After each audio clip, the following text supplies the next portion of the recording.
Hello po, it's me, Kuy Stenber. Nakahiga nga po ako sa higaan ko habang nanonood ng Facebook sa cellphone nang naisipan ko po na magluto ng mamimerienda. Kaya dumiretso na po ako sa kusina tapos kumuha ng mga kakailanganin sa pagluluto gaya po ng kaserola at sando. Tapos nag-step to the left, step to the right na po ako para dali na sa paglulutuan at tinanggal ko na po muna yung takip. Tapos kumuha naman po ako ng baso na paglalagyan ng tubig na water at ang pinabuhat ko nga po ay walang iba kundi yung malakas kong braso. May muscle yan. Oops, yeah. Isisindi ko na nga po muna tong gasol para mapakuluan ko po yung tubig na water. Ayan po. Kailangan sakto lang yung apoy. Tapos pupunta na po tayo dito sa mga sangkap na kailangan ko po sa lulutuin ko. Hulaan nyo po kung ano ilulutuin natin ngayon. Ito po siya at napanood ko lang po ito sa Facebook habang nanonood ako kanina nakahiga. Naisip ko po na magluto. Ito po siya. Dahan-dahan lang at baka masugat po tayo. Diba? So, ito namang isa. Angat din natin. Diba? Kailangan ko din po pala ng matamis. Ito po. Tapos, lalagyan po natin ng takip. Itong pinapakuluan natin para mabilis pong kumulo. Ayan po siya. Mag-aantay lang po tayo ng mga 1 year and 3 months para kumulo siya. Ayan, biro lang po. Ayan. Antayin po natin siya kumulo. At pag ganito ko po, kukulo na yan. Hami. Ay, hindi pa pala kumukulo. Ito. Yo. Boom. Ay, di pa rin. Boom. Boom. Oh, di ba? Kumukulo na po siya. Kaya, tatanggalin na po natin tong takip. Tanggalin natin tong takip. Ayan po siya. Kumukulo na ang tubig na water. Tapos, lalagay muna natin dyan. At kukunin po natin tong mga sangkap. Ayan, bibilisan natin. Hop. Ayan. O, diba? Tapos bibilisan pa natin. Hop. O, diba? Ayan po siya. Sangkap na kailangan. Ayan. Lagay. Tapos lalagay na po natin ng cheese. Ayan. O, diba? Ito po, ilalagay na natin. Bubudbudan natin. Ayan, para sarap. Ayan. Haluin ko nga. Ayan po, nagkakulay na. Nagkakulay na po yung inilagay natin. Ayan, di ba?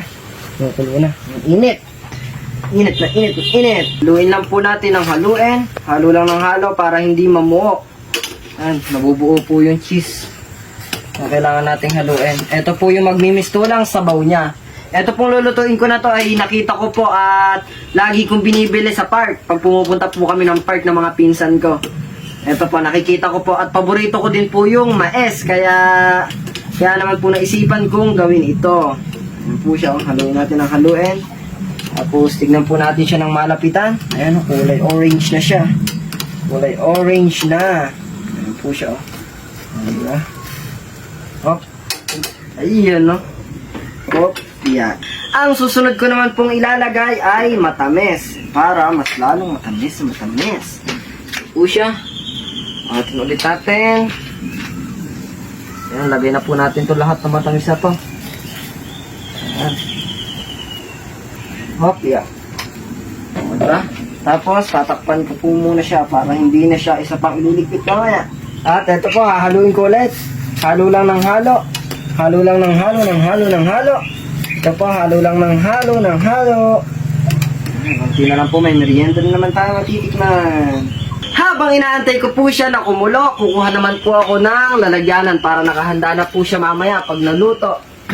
Po, kukuha tayo ng lalagyanan.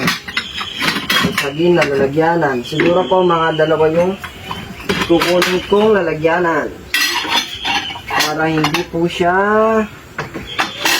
magkulang ng lalagyan. Yan. Buk. Lalagyan natin siya dito. Oops. Dahan-dahan lang. Pero ito po siya. Talagang makulay po siya. Ayan po. Talaga nga po. Siya nga po. Yeah. Sabi ko nga po, piliin natin palagi kung saan tayo magiging masaya. Kaya ito po, talagang masaya na ako pag nagluluto. At naging hobby. Wow, English na. Naging hobby ko na po siya at nagki-cravings po ako Nagki-cravings po ako sa mga napapanood ko. Kaya ayun po, nanonood ako ng Facebook hanggang sa puro pagkain po yung nakikita ko. Ayan, nagutom ako. Kaya syempre po, eto na din yung sign para pag napanood nyo naman po yung video na to, kayo naman po yung magluto ng masasarap na pagkain. Ayan. Na dahil hindi po natin alam ang buhay. Hanggat kaya po at hanggat may kakainin, kumain lang po tayo ng kumain pero huwag sosobra. Dahil masama din po ang sobra at masama din ang kulang. Ang mahalaga po na bibigyan natin ng saya yung sarili natin. Ang mahalaga ay importante. Yon. Ito po, kumukulo na siya. Ilalagay ko po muna dito sa kabila at igigilid tong isa. Tapos kukunin po natin tong kutsara. Ito po, makikita natin. Ito po siya. Lalagyan naman natin siya ng... Putan po natin siya. Lalagyan natin siya paikot.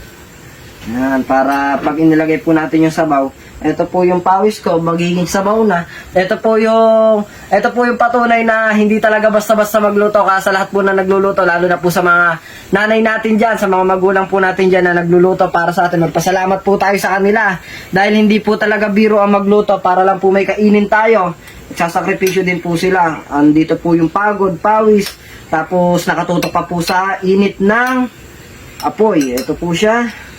Yan, ang init din talaga dito dahil init po ang panahon ngayon. Kaya doble-doble po tayo sa pag-inom ng tubig na water para iwas tayo sa sakit. Yan po, nalagyan natin itong isa. Lalagyan naman po natin itong isa. Tapos na po yung isa kanina. Lagyan natin. Puta natin dito. Kukuha pa po ako dito. Tapos ilalagay natin yan. Dadamihan po natin, ilalagay natin para mas lalong sumarap. Dadamihan natin para maganda po yung presentation natin, para mataas ang ating grades. Yan. 98 na ako dito, guys. Mainit na po siya. Nasa kulang 15 minutes na po siyang kumukulo, kaya siguro naman napakainit na po niyan. Eto po, kulo na lang siya ng kulo. Hindi ko pa po pala na ilalagay itong mais, kaya ilalagay ko na po. Yan po siya. Pero sakto lang naman po yan na ngayon ko pa lang din ilalagay ang mais. Yan. Oh. Oh. Isa pa. Yan muna yan. Yan na po siya. Yan.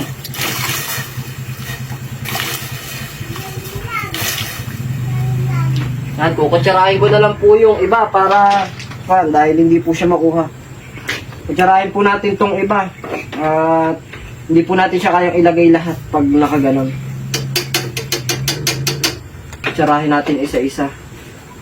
Ito po ang katulungan ng kutsara at ng mahiwaga kong paa. Ito po at nakalagay na natin. Nailagay ko na po siya lahat, tapos hihinaan ko po muna tong apoy dahil sobrang init po. Talagang iba po pag nararanasan yung sabi nga po, pag ikaw na yung nandun sa posisyon, malalaman mo kung paano talaga yung ginagawa. Kaya ito po, saludo po sa lahat ng mga magulang, lalo na po sa aking pinakamamahal na mama at papa, ayan, na talaga nagluluto po ng masasarap na pagkain para sa amin ni Pate. Kaya ngayon po, ito po, paalala ko lang po na masarap din magluto si mama at syempre po, tinutulungan po ako palagi ni mama, siya po yung nag-a-assist sa akin. Ngayon po, ito, sinusubukan ko po, kaya sana magpatuloy po akong gumaling at mas mapahilig pa sa pagluluto. Sana po mahalin ko yung pagluluto at mahalin din ako ng niluluto ko kasi kailangan magmahalan tayo. Ayun o, ako'y kinikilig. Tapos, haluin po muna natin ulit. Siya may durog. Ano ba yung niluluto ko na yan? Tingnan po natin, baka madurog na sa sobrang lakas. Ito po siya, nakalagay na yung mais. Tapos, ito po siya, di ba? Pag gusto, may paraan. Pag kaya, wag na po natin iasa sa iba. At saka pag kaya nila, dapat kaya din natin. Pero sa sariling pamamaraan. At saka pag hindi alam, dapat nating pag-aralan. Ayan po siya. Konti na lang at matitikman na naman po natin ang ating pinaghirapan. Antayin lang po natin dahil ang susunod po nating sangkap na ilalagay ay ito pong basta ginto, sibuyas yan. Antayin po natin, ilalagay po natin siya dito. Pa kasi nandito to, kaya ilalagay ko tuloy. Hindi kita ilalagay dyan. Diyan ka lang. Ito po, mali po pala tayo ng nasabi. Hindi po pala natin ito isasama. Basta ginto, sibuyas yan. O, di ba? Ito po, antayin lang natin siya kumulo. Kumulo lang po ng kumulo habang tayo'y nagsasalita. Pero wag po kayong mag-alala dahil ang aking